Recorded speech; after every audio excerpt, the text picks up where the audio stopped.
جب تم سے کوئی شخص بات کر رہا ہو اور بات کرتے کرتے وہ دائیں بائیں دیکھے تو فرمایا اس کا مطلب یہ ہے کہ وہ بات امانت ہے، تم نے اس کو آگے بیان نہیں کرنا، چونکہ وہ دائیں بائیں اس لیے دیکھ رہا ہے کہ کوئی اور تو نہیں سن رہا۔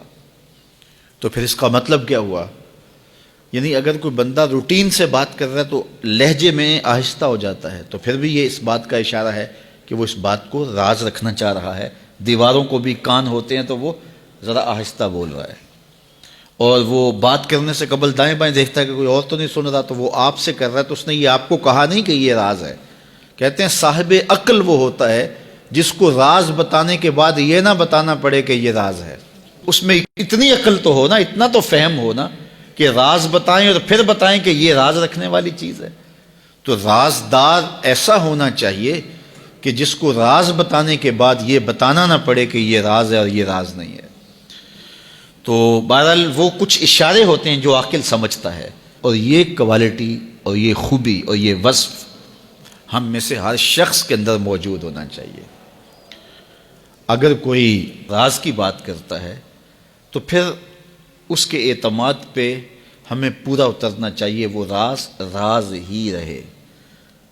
اور بندہ کہتا ہے کہ میں یہ راز کسی اپنے رازدان کو بتاؤں گا، تو پھر اس کے بھی تو اپنے رازدان ہوتے ہیں نا۔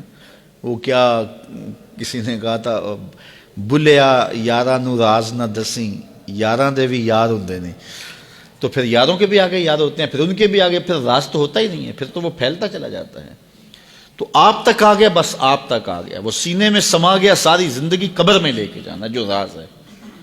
تو اب بعض کا ایسا ہوتا ہے کہ کوئی شخص اس کو راز سمجھ رہا ہوتا ہے، آپ کے نزدیک وہ بڑی بات نہیں ہوتی، اور آپ اس کو آگے روایت کر دیتے ہیں۔